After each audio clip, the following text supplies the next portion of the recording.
আমরা ইউরোগাইনির খুব ইম্পর্টেন্ট একটা টপিক নিয়ে কথা বলবো, যেটা হচ্ছে ব্লাডার পেইন সিনড্রোম। খুবই ছোট্ট একটা অ্যালগরিদম দিয়ে কিভাবে সিস্টেমিক ওয়েতে একটার পর একটা আমরা ট্রিটমেন্ট ম্যানেজমেন্ট ওকে দিতে পারি। কি হচ্ছে ওর ব্লাডারের সিনড্রোম, কি নিয়ে আসতেছে আমাদের কাছে, পেইন নিয়ে আসতেছে, এসতে হচ্ছে সিনড্রোম। এই যে কতগুলো আনপ্লেজেন্ট সিমটম, এই সিমটমগুলো রিলেটেড টু এই আমাদের ব্লাডার। এখান থেকে কিন্তু আপনাদের মোস্ট অফ দ্য ইএমকিউ আসবে। কোয়েশ্চেন কিন্তু এভাবে করে আসবে, যখন কনজারভেটিভ ফেল হইলো হোয়াট টু ডু নেক্সট। অপশনে যদি আপনার সেকেন্ডারি কেয়ার থাকে, অ্যান্সার কিন্তু সেকেন্ডারি কেয়ার হবে, বিকজ থার্ড লাইন ওকে দেবো কি দিব না, that will be decided by MDT. কিন্তু এটা মনে রাখতে হবে, ফোর্থ লাইন কিন্তু একটা ড্রাগও আছে, লিশন পাওয়া যায় এরকম করে, মাল্টিপল লিশন পাওয়া যায়, এগুলো হচ্ছে হানার লিশন। পরীক্ষার আগে at a glance only 30 second আপনি এই ফ্লোচার্টের দিকে তাকালেন, আপনার একটা কোয়েশ্চেন কমন, 1.2 আপনার হয়ে গেল।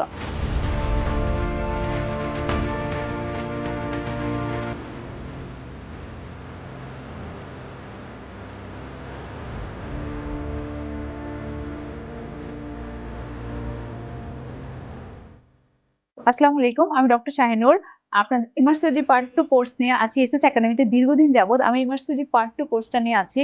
তো আপনারা যারা MRCOG Part-2 পরীক্ষা দিচ্ছেন বা দিবেন অথবা অলরেডি অ্যাপিয়ার করেছেন, তো সবারই হচ্ছে কোনো না কোনো জায়গায় স্পেশালি ইউরোগাইনির কিছু টপিক নিয়ে একটু ফোবিয়া থাকে।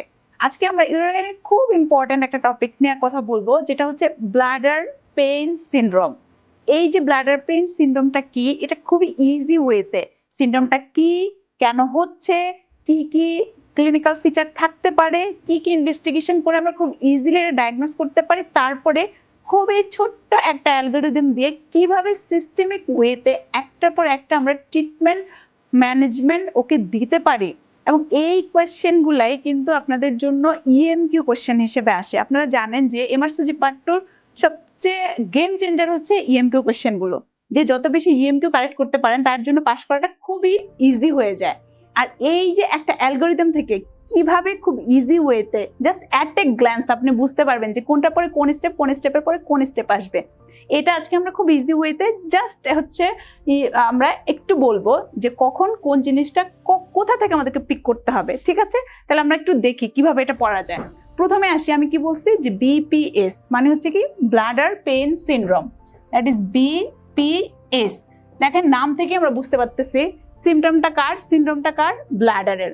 কি হচ্ছে ওর ব্লাডারের সিনড্রোম, কি নিয়ে আসতেছে আমাদের কাছে, পেইন নিয়ে আসতেছে, এসতে হচ্ছে সিনড্রোম। তাহলে কি হলো ব্লাডার পেইন সিনড্রোম।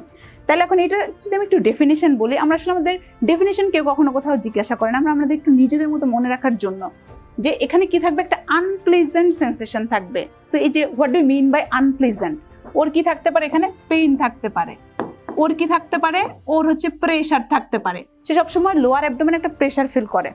অথবা কি থাকতে পারে, ওর হচ্ছে একটা ডিসকমফোর্ট, হয়তো পেইনও না হয়তো প্রেশারও না, কিন্তু সবসময় তার কি লোয়ার অ্যাবডোমেনে একটা ডিসকমফোর্ট হয়।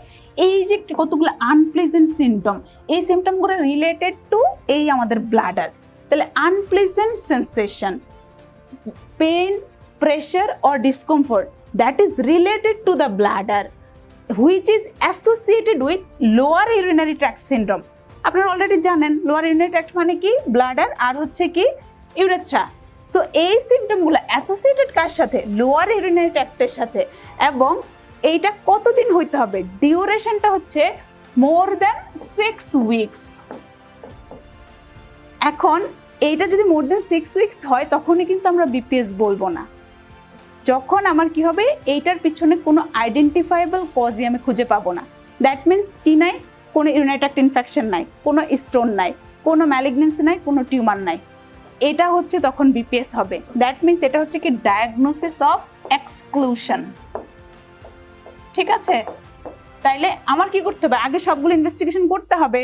হচ্ছে আগে আমাকে ইউরিন ডিপিস্টিক বা একটা মিডিস্টেম ইউরিন স্যাম্পল পাঠাইতে হবে, আমরা হচ্ছে যে একটা ইউরিন কালচার করব, আমরা হচ্ছে একটা সিস্টোস্কোপি করব, একটা হচ্ছে আবার আমার আইভিউ দরকার হলে একটা আইভিউ করব, হিস্টোপ্যাথি দরকার হলে আমরা সিস্টোস্কোপি গাইডের হচ্ছে কি করতে পারি, বায়োপসি নিতে পারি। সব কিছু করে আমরা যখন ডায়াগনোসিসটা এক্সক্লুড করলাম, যেখানে কোনো আইডেন্টিফাইবল কজ পাওয়া যাচ্ছে না এবং এই সিমটমগুলো তার মোর দ্যান 6 উইক হচ্ছে, তখন আমরা এটাকে বলবো কি ব্লাডার পেইন সিনড্রোম। তাহলে আমরা বুঝে ফেললাম যে what is bladder pain syndrome. এখন আমরা ম্যানেজমেন্টে চলে যাই, ম্যানেজমেন্ট অ্যালগরিদম। সো এখন আসি আমরা এই যে একটা সুন্দর ফ্লো চার্টের মাধ্যমে আমরা খুব ইজিলি কিন্তু ম্যানেজমেন্টটা মনে রাখতে পারি, এবং এইখান থেকে কিন্তু আপনাদের মোস্ট অফ দ্য ইএমকিউ আসবে। এখান থেকে স্টেপ বাই স্টেপ আপনাকে মনে রাখতে হবে। তাহলে প্রথমে ধরেন আমি কিন্তু এখন ডায়াগনোসিস করে ফেললাম, হ্যাঁ this is bladder pain syndrome. তাহলে প্রথমে আমরা পেশেন্টের কি করলাম, ইনিশিয়াল অ্যাসেসমেন্টে হিস্ট্রি নিলাম, তার এই যে পেন, তারপর প্রেশার, তারপরে হচ্ছে কি এই যে ডিসকমফোর্ট এগুলো হয়। তারপরে আমরা ইনভেস্টিগেশন করলাম, ইনভেস্টিগেশনে যত ধরনের ইনভেস্টিগেশন করা যায়, ইউরিন, ডিপস্টিক, এমএসসিউ, তারপর ফিজিক্যাল এক্সামিনেশন, এছাড়া পেশেন্টকে আমরা একটা ফ্রিকোয়েন্সি ভলিউম চার্টও করতে দেই। যদি ইনভেস্টিগেশন করার সময় আমি ডায়াগনোসিস পেয়ে যাই, তখন আর এটা যদি আমি তার ইউটিআই ডায়াগনোসিস করে ফেলি, যদি আমি তার স্টোন ডায়াগনোসিস করে ফেলি, যদি আমি তার টিউমার বা ম্যালিগনেন্সি ডায়াগনোসিস করে ফেলি, তখন কিন্তু আর এটা এখানে আসবে না, তখন আর সেটা বিপিএস না, তখন সেটা আলাদা বাদ। এখন যখন আমি diagnosis confirm, yes this is BPS, তখন আমরা কি ম্যানেজমেন্ট দিব? আমাদের ফার্স্ট লাইন ম্যানেজমেন্ট হচ্ছে কনজারভেটিভ ম্যানেজমেন্ট। কনজারভেটিভ মানে কি? কনজারভেটিভ মানে হচ্ছে পেশেন্টের পেইন আছে, তাহলে আমরা তাকে অ্যানালজেসিয়া দিব, তাইলে আমরা ওকে অ্যানালজেসিয়া দিব। তারপরে দেখা যায় যখন আমরা হচ্ছে এই যে তার একটা ফ্রিকোয়েন্সি বা ভলিউম চার্ট করি, হ্যাঁ তখন দেখা যায় কতগুলো অফেন্ডিং এজেন্ট, যেমন সে হয়তো স্পাইসি ফুড খায় বেশি, সে হয়তো ফিজি ড্রিঙ্কস খায় বেশি, তার হয়তো হচ্ছে লাইফ স্ট্রেস বেশি, তাহলে এগুলো তাকে আমরা অ্যাভয়েড করতে বলবো। এই যে stress relief, dietary modification, exercise, physical therapy, আর কিছু সাপোর্ট গ্রুপ আছে, ওখানে সে কাউন্সেলিং নিতে পারে। তাহলে these are the conservative management, ঠিক আছে? এখন যদি কনজারভেটিভ ফেল হয়, এটা একটু কেয়ারফুলি খেয়াল করবেন, কোয়েশ্চেনের ট্রিক্স এখান থেকেই কিন্তু শুরু। যখন কিনা কনজারভেটিভ ফেল হইল, এই পেশেন্টকে আমরা সেকেন্ডারি কেয়ারে রেফার করব। মাইন্ডেড, এই পেশেন্টকে আমি সরাসরি সেকেন্ড লাইন ট্রিটমেন্ট দিয়ে দিচ্ছি না। কনজারভেটিভ ট্রিটমেন্ট আমরা 3 to 6 মান্থ পর্যন্ত দিতে পারি। ওকে, যখন কনজারভেটিভ ফেল, তখন আমি পেশেন্টকে সেকেন্ডারি কেয়ারে রেফার করব। সেকেন্ডারি কেয়ারে তারা তাকে সেকেন্ড লাইন ট্রিটমেন্ট দিবে, হুইচ ইজ মেডিকেল ম্যানেজমেন্ট। হ্যাঁ, এখানে আমরা পেন কিলার অ্যানালজেসিস, সিম্পল অ্যানালজেসিস, এনএসএস দিতে পারি, তাকে আমরা প্যারাসিটামল দিতে পারি। কিন্তু ফার্স্ট লাইন যখন ফেল হইলো, দ্যাট মিনস কনজারভেটিভ যখন ফেল হইলো, তখন আমরা তাকে সেকেন্ডারি কেয়ারে রেফার করব। কোয়েশ্চেন কিন্তু এভাবে করে আসবে, যখন কনজারভেটিভ ফেল হইলো, হোয়াট টু ডু নেক্সট। অপশনে যদি আপনার সেকেন্ডারি কেয়ার থাকে, অ্যান্সার কিন্তু সেকেন্ডারি কেয়ার হবে। অ্যান্সার কিন্তু তখন সেকেন্ড লাইনের যে medical management, that is oral amitriptyline cimetidine হবে না, মাইন্ড ইট।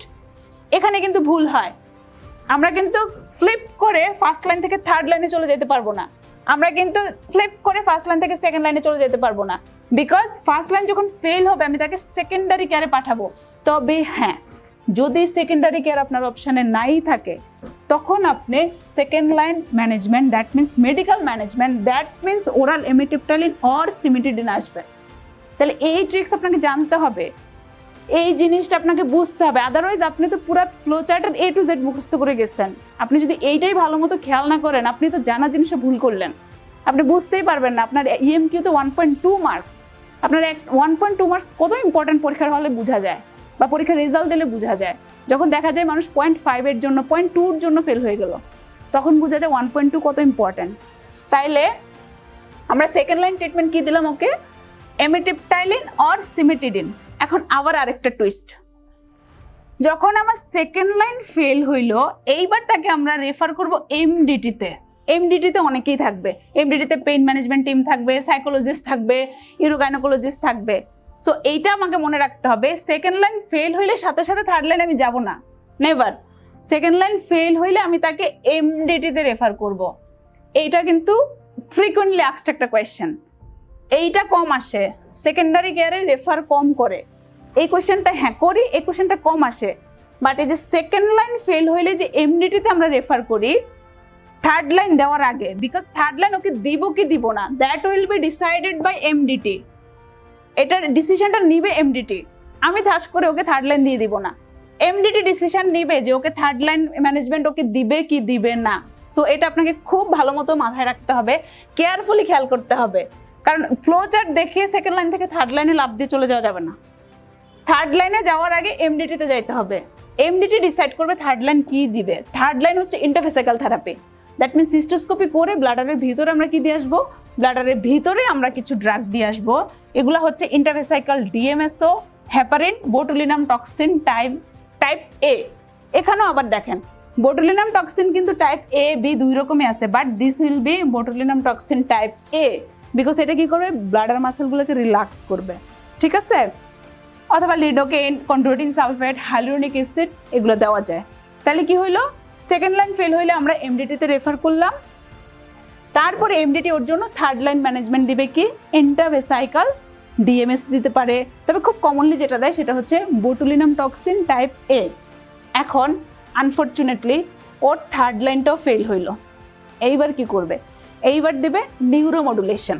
ফোর্থ লাইন হচ্ছে নিউরোমডুলেশন। নিউরোমডুলেশন দুই রকম দেওয়া যায়, একটা হচ্ছে posterior tibial nerve or sacral nerve. এখন ফোর্থ লাইনে একটা হচ্ছে নিউরোমডুলেশন দেওয়া যায়, আর একটা ওরাল সাইক্লোস্পোরিন এ দেওয়া যায়।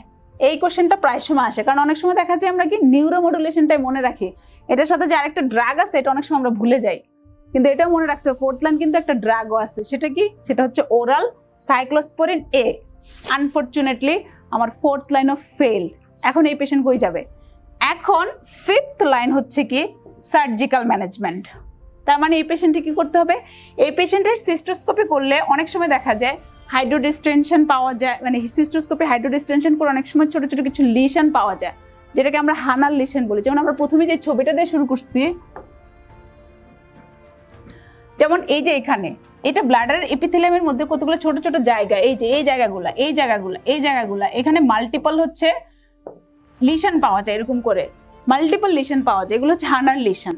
তাহলে এই রকম লিশন যদি পাই আমরা, হানার লিশন পাই, সেক্ষেত্রে আবার ওকে আমরা কোথায় পাঠাবে দেবো, ওকে আমরা টারশিয়ারি কেয়ার সেন্টারে পাঠিয়ে দিব যদি, অথবা ওর যদি কোনো মেজর সার্জারি লাগে, এটা হচ্ছে একদম লাস্ট, মানে যে কোনো কিছু আমরা দেখছি সার্জারি হচ্ছে একদম লাস্ট রিসোর্ট, তাহলে এটা হচ্ছে একদম হায়ার সেন্টারে হবে, একদম লাস্ট হচ্ছে টারশিয়ারি সেন্টারে অনলি এক্সপার্ট ইউরোগাইনোকোলজিস্টরা হচ্ছে এটা করবে, বিকজ এটা একদম লাস্ট অপশন।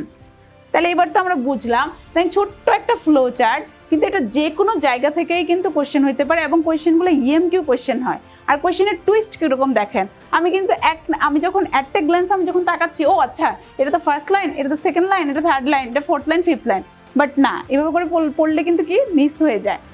আমাকে দেখতে হবে ফার্স্ট লাইন ফেল হয়েছে, আমি কোথায় যাব, আমি সেকেন্ডারি কেয়ারে রেফার করব। Secondary care will decide the second line, আমি ডিসাইড করবো না, সেকেন্ডারি কেয়ার ডিসাইড করবে সেকেন্ড লাইন কি দিবে। সেকেন্ড লাইন তারা দিবে oral amitriptyline cimetidine. Second line fail হলে আমি থার্ড লাইনে যাব না, নেভার। সেকেন্ড লাইন ফেল হলে আমি ওকে এমডিটিতে পাঠাবো, এমডিটিতে টিম অফ এক্সপার্ট বসে আসছে পেশেন্টকে দেখার জন্য। দেন এমডিটি উইল ডিসাইড যে ওকে কি দিবে, ওকে ইন্টারভেসাইকাল থেরাপি দিবে, যেটা ডিএমএস অথবা বোটুলিনাম টক্সিন টাইপ এ। এটাও ফেল্ড, দেন ওকে ফোর্থ লাইনে যাব আমরা, নিউরোমডুলেশন অর সাইক্লোস্পোরিন এ। যখন সাইক্লোস্পোরিন এ নিউরোমডুলেশন ফেল্ড, এবার লাস্ট পেশেন্টের জন্য আমরা কি করব, সিস্টোস্কোপি বা হাইড্রোডিস্টেনশন করে আমরা যদি হানার লিশন পাই, বা মনে হয় যে না আদার ফার্দার সার্জারি ওর জন্য লাগবে, then this patient will be refer to the tertiary care centre. So this is the all algorithm and management of BPS. তা আমার মনে হয় আপনারা যদি এইভাবে করে পড়েন, একটু দেখেন, খুব বেশি কিন্তু না, জাস্ট একটা ফ্লো চার্ট, একটা কোয়েশ্চেন চলে আসবে, এবং একটা ইএমকিউ কোয়েশ্চেন, এসবিও তো আসতেই পারে, কিন্তু একটা মাত্র ফ্লো চার্ট আপনি যদি একটু কেয়ারফুলি পড়েন, কতক্ষণ সময় লাগবে আপনার, হার্ডলি 5 মিনিট, তো আবার ফার্স্ট রিডে। তারপরে সেকেন্ড আর থার্ড রিডে আপনার তো 1 মিনিটও লাগবে না, একটা গ্ল্যান্স আপনি এখন জানেন কোথায় কোয়েশ্চেন হতে পারে, কোত্থেকে কোয়েশ্চেন আসবে আপনি এখন জানেন। পরীক্ষার আগে at a glance only 30 second আপনি এই ফ্লো চার্টের দিকে তাকালেন, আপনার একটা কোয়েশ্চেন কমন, 1.2 আপনার হয়ে গেল। সো আপনি বুঝতে পারতেছেন যে কত ইজিলি আপনি কিন্তু আপনার অ্যান্সার কারেক্ট করতে পারেন, স্পেশালি ইএমকিউ, যেটা পাশের জন্য খুবই দরকার। সো আমরা আসলে আমাদের প্রত্যেকটা ক্লাসে এইভাবে ইন্টারেক্টিভ ক্লাস নিয়ে এইভাবে হচ্ছে line to line, word to word কীভাবে করে হচ্ছে আমরা কোয়েশ্চেনগুলো ধরতে পারি, মিস আউট যেন না হয়। আমাদের প্রত্যেকটা কোয়েশ্চেন, প্রত্যেকটা মডিউল এভাবে স্পেশাল বক্সগুলো এবং হচ্ছে স্পেশাল টপিকগুলো আমরা এইভাবে একদম ছোট ছোট করে ভেঙে ভেঙে কোথায় কি ভুল হয় এভাবে পড়ি। So this is all about our BPS. So টপিক্সটা কেমন লাগলো অবশ্যই আপনারা জানাবেন, আপনারা কমেন্ট সেকশনে জানাতে পারেন টপিক্সটা আপনাদের কাছে কেমন লেগেছে। So join SsAcademy and grab your success. Thank you.